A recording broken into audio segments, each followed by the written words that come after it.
안녕하세요 여러분.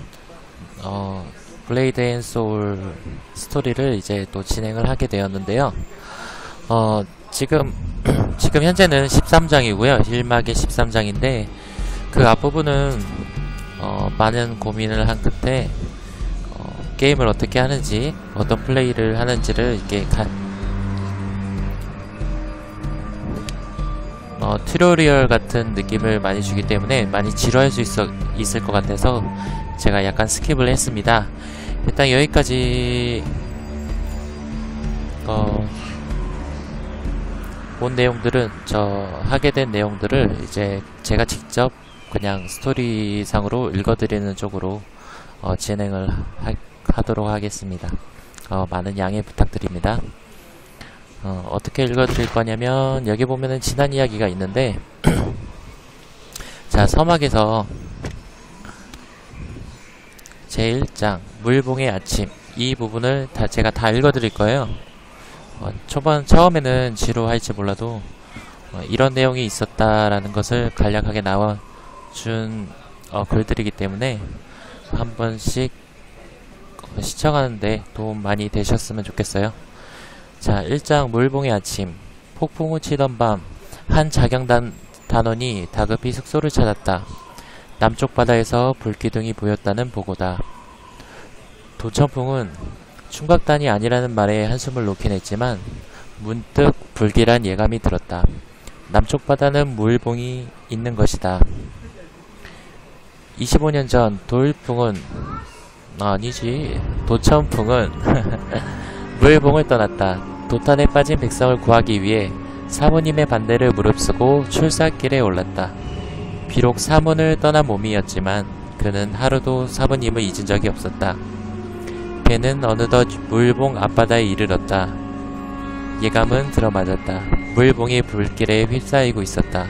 대체 무슨 일이 있었던 걸까? 2장 수련 준비. 종일 새 게으른 뱅이들을 뒤치닥거리를 하다보면 진영의 하루는 다갔다. 새벽부터 일어나 무공을 수련하는 영묵대사형과 무성사형과는 너무도 비교가 되는 못난이 삼총사였다. 이들이 자신과 함께 홍문파의 뒤를 이을 동문이라 생각하니 진영은 한숨이 나왔다. 저 멀리 사부님 안채에서 마른 기침 소리가 들렸다. 무성사형이 계속 탕약을 달여 올렸지만 사부님의 병세는 나아지지 않았다.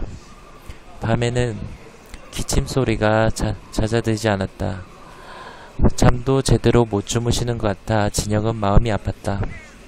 그녀는 오늘따라 밥 짓는 장작불이 맵다고 생각했다. 3장 무성사형의 행방. 조례 시간을 앞두고 무표정한 영묵의 얼굴은 더욱 굳어졌다. 매일 사제들이 늦잠을 자고 수련을 게을리하는 일도 걱정이지만 사부님마저 편찮으셔서 대사형으로서 문파를 돌보아야 된다는 책임감이 더 커서였다. 그나마 믿을만한 사제는 무성뿐인가? 영묵은 이른 새벽부터 무성을 찾았지만 보이지 않았다. 영묵은 무성이 또 어딘가에 개인 수련을 하고 있구나 생각했다. 무성은 홍문파에 입문한 뒤 오직 홍문신공을 전수받겠다는 일념으로 수련에 매진했다. 비가 오고 눈이 와도 그는 게으름을 피우지 않았다. 영묵은 그런 무성을 보면서 섬뜩함마저 느낀 적이 있었다. 4장 사부님의 부름. 막내는 무슨 영문인지 모른 채 사부의 뒤를 따라 안채로 들어갔다. 진영은 살짝 기대에 부풀었다. 사부님이 막내를 정식 제자로 받아들일지 모른다는 생각이 들었었다. 저 멀리서 먹구름이 몰려오고 있었다. 영묵은 비가 오기 전에 서둘러 아침 수련을 마치자고 말했다. 진영은 막내를 영무장에서 보기를 기대하며 발걸음을 옮겼다.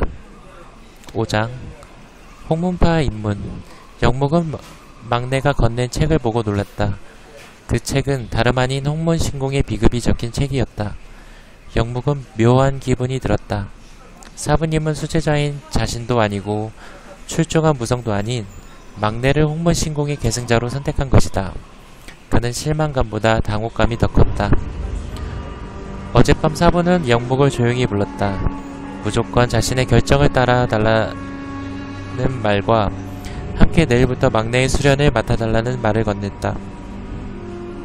이제서야 막내가 홍문파의 정식 제자가 되는구나 라는 생각에 그는 기뻐하며 내일 수련을 준비했다. 그런데 사부의 결정이 이렇게 당황스러운 것인 줄 상상하지 못했다. 6장 수련의 시작. 한눈 팔지 말거라. 무성은 진영에게 주의를 줬다. 진영은 막내의 첫 수련을 보다가 다시 목과 인형에 집중했다. 진영은 무성 사형이 오늘따라 분위기가 무겁지 않냐고 기롱에게 나지막이 말을 했다. 기롱은 평소와 다른 게 없는데 무슨 소리라며 어서 아침밥이나 먹었으면 좋겠다고 투덜댔다. 여자에겐 직감이라는 게 있다고요. 진영 사저가 여자였어요. 화중의 말에 기롱은 뒤로 넘어갈 듯 깔깔댔다. 진영은 두 멍청이의 아침밥은 개들에게 줘야겠다고 생각했다. 제7장 통과 의뢰. 제가 하겠습니다. 늦은 밤 무성은 영묵이 숙소로 찾아왔다. 내일 막내가 정식 제자가 된다는 걸 그도 안 모양이다. 홍문파에 첫 입문한 제자에게 우리 동문끼리 하는 통과의 의뢰가 있다고 한다. 다소 장난기가 있긴 하지만 운기조식 등을 가르쳐주는 수련의 일종이기도 하다. 무성은 그 통과 의뢰를 자기가 말했다고 말했다. 사부님의 부탁도 있고 영묵은 자기가 할 테니 굳이 수고할 필요가 없다고 말했다. 무성은 다시 한번 자기가 하고 싶다고 간곡히 부탁했다. 이런 적이 없었는데 여태껏 아쉬운 소리 한번 안하고 부탁 같은 걸 절대 하지 않던 무성이다. 게다가 지금의 말투는 부탁보다 결의가 느껴졌다. 이때부터 이제 무성 사양이 좀 배신의 기운이 좀 느껴졌죠. 8장 멸문의 위기. 진서연. 홍석훈은 눈앞에 나타난 여인을 보고 놀란 채 서 있었다. 긴 머리에 창백한 피부, 그리고 한이 서린 저 눈매. 분명 그녀는 진서연이다. 그리고 그녀와 함께 온 두 살기는 익숙한 기운을 내뿜었다. 홍석훈은 그녀가 이렇게 살아있는 이유가 무엇인지 알아차렸다. 그는 손에 든 지팡이를 꼭 다잡았다. 진서연이 아주 중요한 인물이에요. 나중에 이 스토리 전체적으로 많이 좌지우지 되는 그런 스토리니까 꼭 이름은 기억하셔야 돼요. 자, 이래서 서막이 끝났고요. 1막 상처받은 자들. 제1장 구사일생. 남소연은 아기 때부터 도청풍의 손에서 자랐다. 어릴 때 도청풍을 아버지라 불렀지만 무슨 이유에서인지 그는 절대 그렇게 부르지 말라고 일렀다. 도청풍은 남소요를 친자식처럼 대해줬지만 그녀는 가슴 한구석에 늘 외로움이 서려 있었다. 남들이 그녀의 미색을 칭송하고 따뜻하게 대해주어도 그 외로움은 채워지지 않았다. 그러다 문득 깨달았다. 자신이 있을 곳은 이곳이 아니라고. 그녀 뒤에서 한 환자가 신음소리를 내며 깨어났다. 도청풍이 며칠 전 바다에서 구출한 소엽이었다. 소엽이라 하면 이제 저예요. 이 캐릭터를 얘기를 하는 건데 다음 2장 대사형 도청풍. 도청풍은 저 멀리서 며칠 전 바다에서 구한 소엽을 발견했다. 사경을 헤매던 자답지 않게 그는 충각단에 맞서 무공을 펼쳤다. 소엽의 무공은 화려하지 않지만 단단한 기본기가 갖춰져 있어 충각단을 상대하는 데 부족함이 없었다. 도청풍은 확신했다. 저 소엽 또한 자신과 같은 홍석훈 사부의 제자임을. 저도 새롭게 알았네요. 도청풍이 홍석훈의 제자라는 걸. 제3장 자경단장의 아들. 도단하는 마을의 골칫덩어리였다.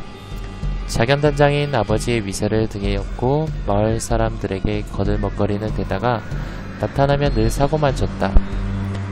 게다가 자주 종적을 감춰 사람들로부터 첩자가 아닌가를 의심까지 받고 있었다. 도단아도 자신에 대한 풍문을 알고 있었다. 그는 자기 나름대로 마을을 위해 애쓴다고 했는데 이런 평가를 받고 있는 것이 못마땅했다.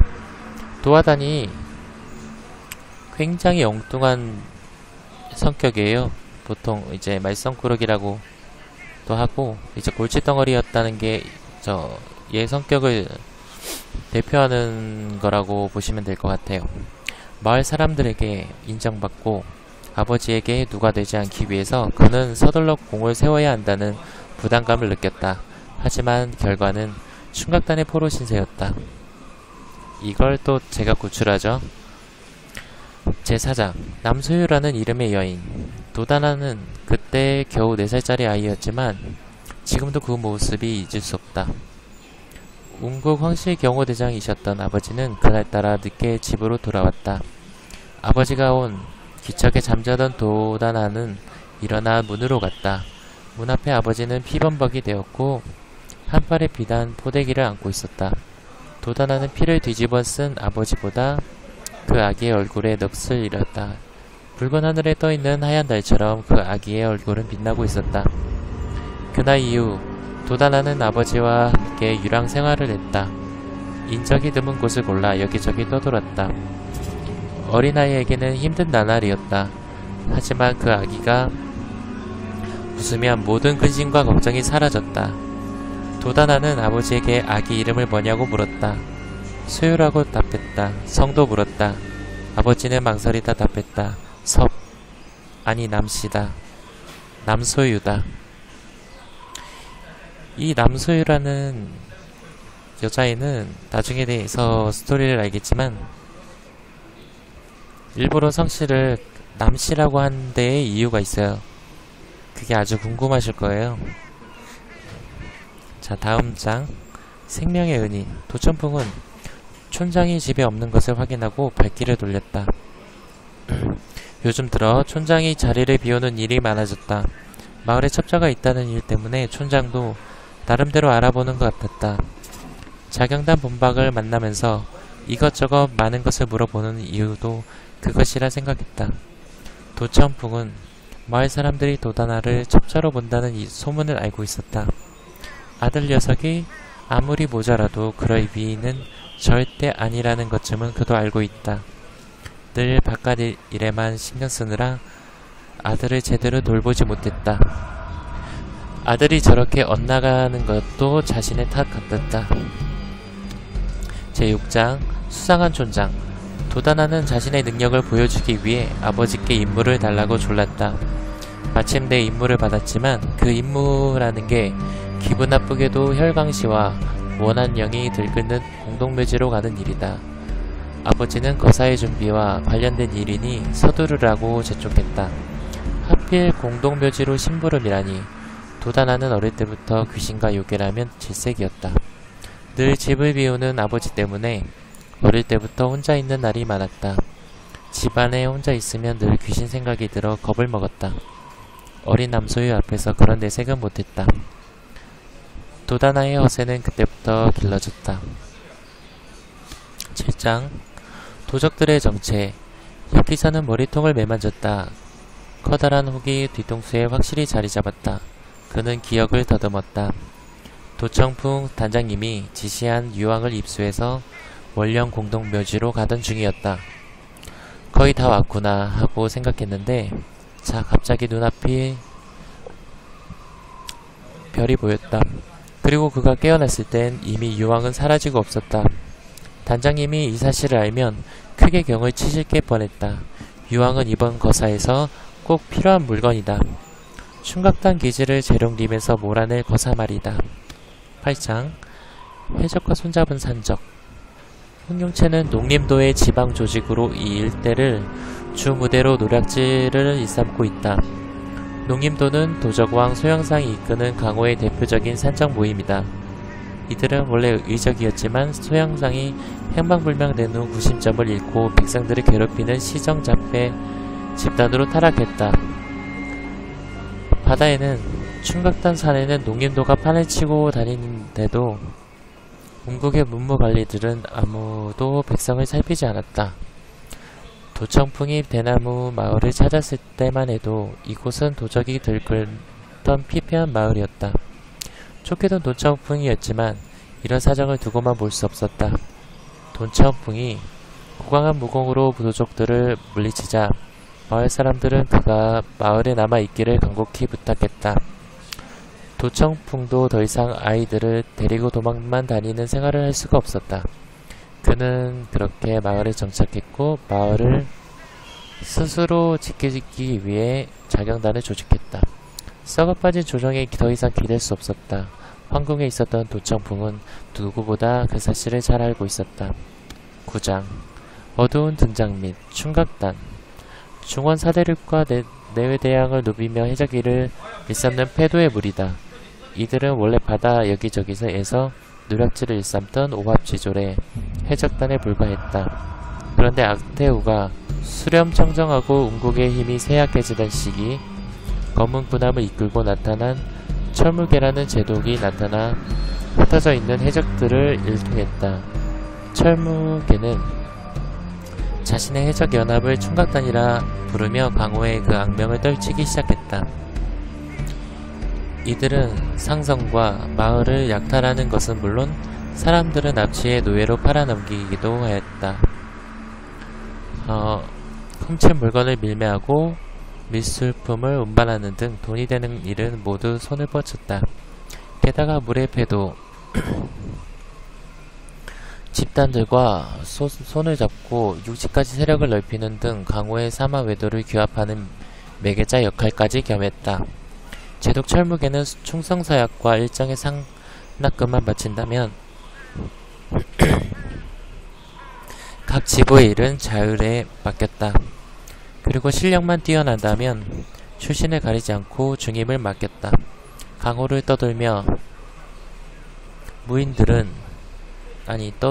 무인들은 실망스러운 조정과 정사파의 무의미한 싸움만 벌이는 천하상세에 이미 환멸을 느끼고 있었다. 차라리 충각단에 들어가 항목 챙기거나 뜻을 펼쳐보겠다는 생각을 갖고 충각단의 깃발 아래 모여들었다. 남해안대에 있는 은씨 형제도 그런 무인들 중 하나였다. 10장 해적의 속을 은권삼은 오늘도 부하들을 한바탕 휘어잡았다. 저번 대나무 마을 침공도 실패하고 함께 손잡은 흥룡체마저 어떠한 강호인에게 털려 내부 정보가 자경단 쪽으로 흘러갔기 때문이다. 이대로 있다간 은광일 형님도 함대장이 되기는커녕 자신도 충각단에서 위상이 흔들릴 판이었다. 한바탕 호통을 치고 나니 그는 배가 고팠다.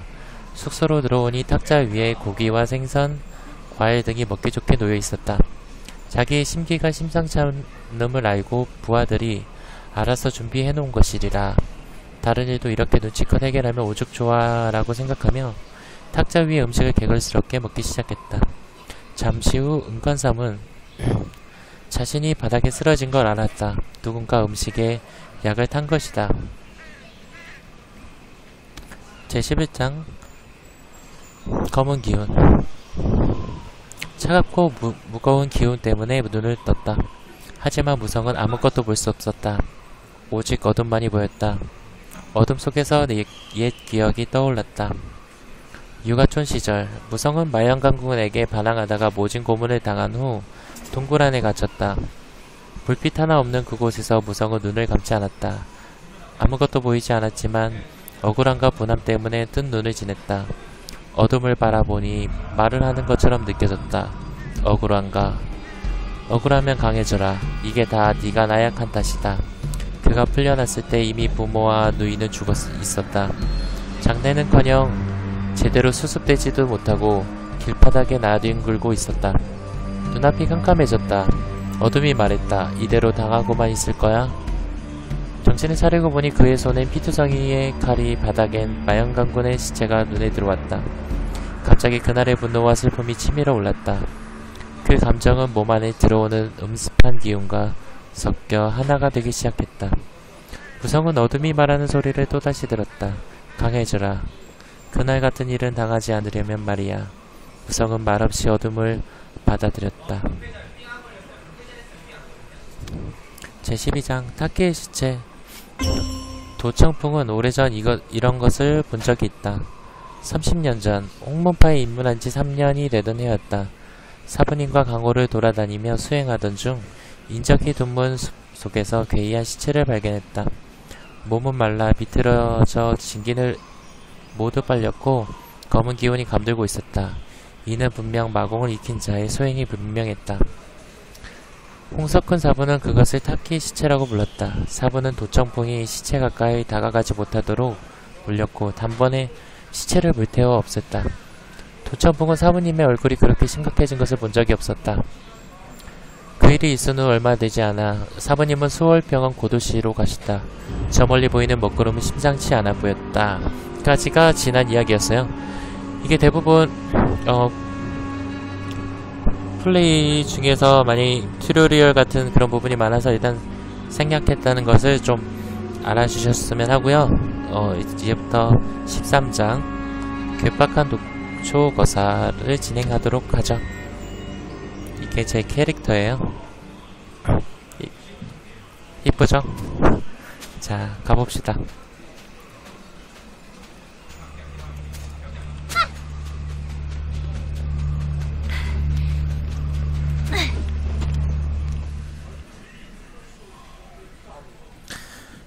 일단 보라색 캐는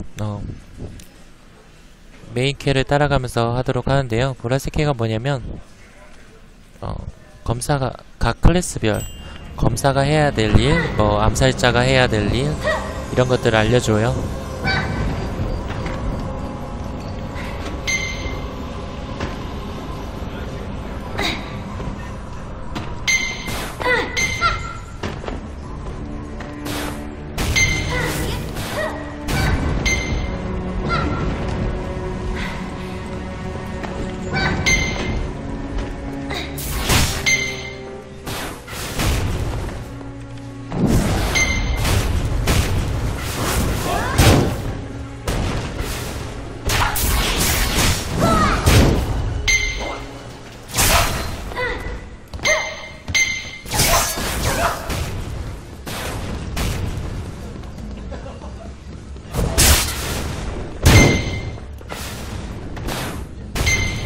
아이고 그만 쳐라 얘들아.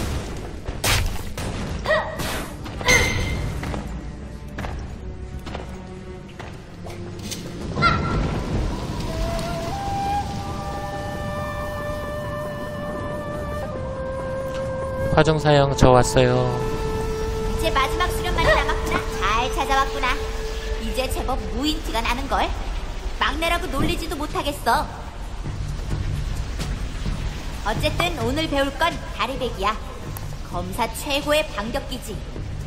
상대의 공격에 당해 쓰러지게 되면 다리배기를 사용해서 반격의 실마리를 잡을 수 있어.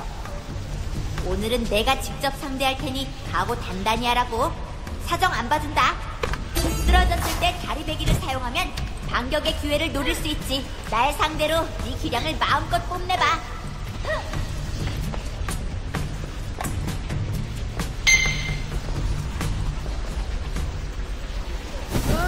쓰러졌다고 포기하지 마. 다리배기를 써서 반격의 기회를 노려. 제법 날카로운걸.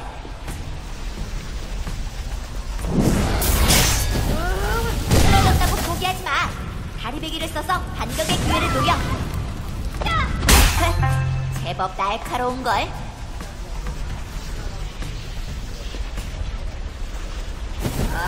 쓰러졌다고 포기하지 마. 다리배기를 써서 반격의 기회를 노려. 제법 날카로운걸. 이제 끝까지 잘 따라와줘서 고마워 막내야. 너라면 언젠가 홍문의 오의를 깨닫게 될 거라 믿어. 지금 타키에 감염이 된 것 같네요. 보니까 사부님도 그래서 너에게 홍문 신공을 맡기셨겠지? 이제 홍문파의 앞날은 너에게 달렸어. 잘 해내야 해. 너와 함께 더 있고 싶은데 정말 아쉽다. 그게 말이지. 이게 무슨 소리지? 밖으로 나가보자. 뭔가 심상치 않은걸?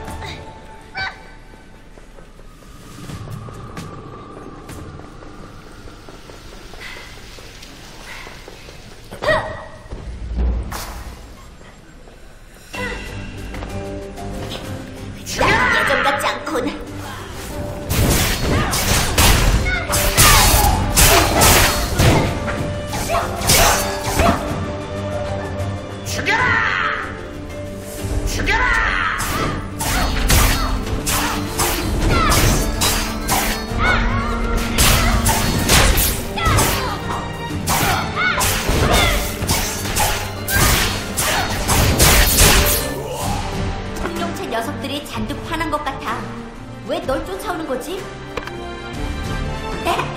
과연 우리 막내답다. 흑룡체 녀석들은 혼 좀 나야. 뭐 일단 이렇게 되었으니 함께 이곳을 돌파해볼까? 그동안 배운 무공은 잘 기억하고 있지? 배운 걸 활용해서 함께 이곳을 탈출하자. 뒤처지지 말고 잘 따라와.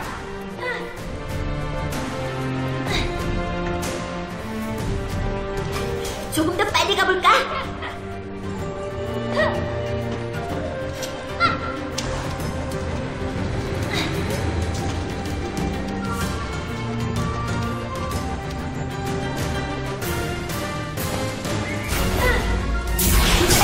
이번엔 제법 강한 녀석 나올 것 같아.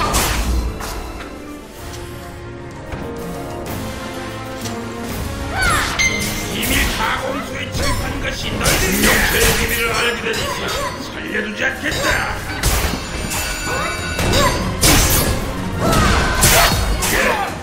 제법 강한 녀석들이군. 함께 이끌한데 이 녀석을 쓰러뜨리자. 공격대장의 자비를 누려. 이 녀석들 중 하나는 저승길 독부로 삼겠다.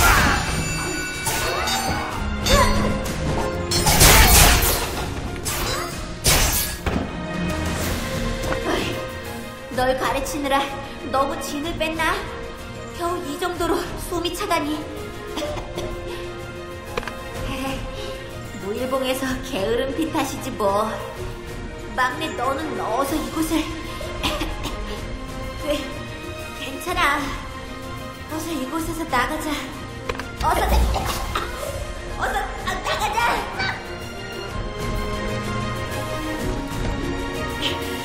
조금 지치는걸?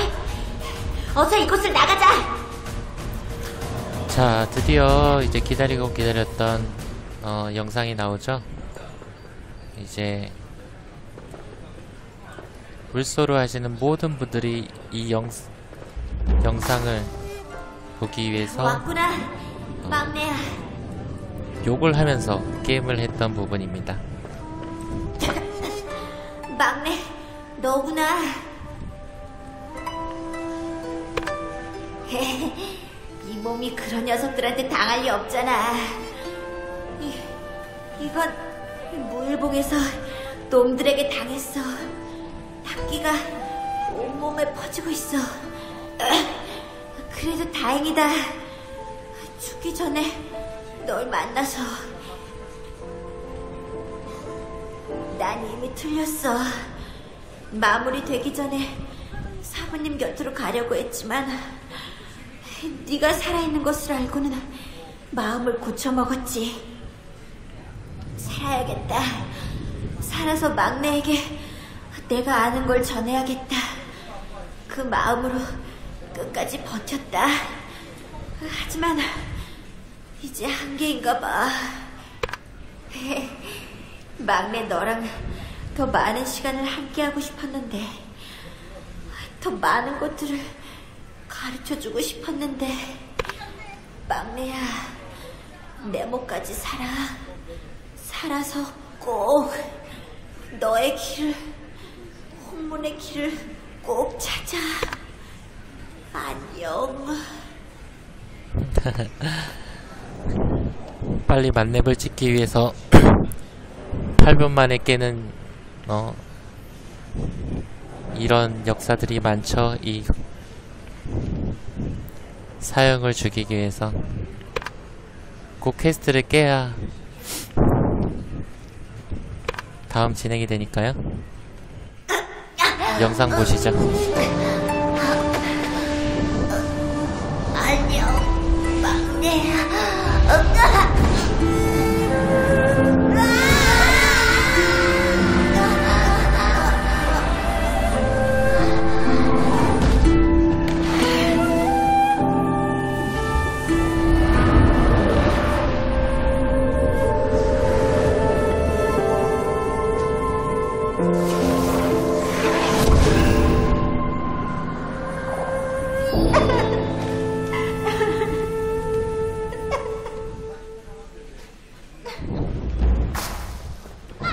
자, 제 점수는요.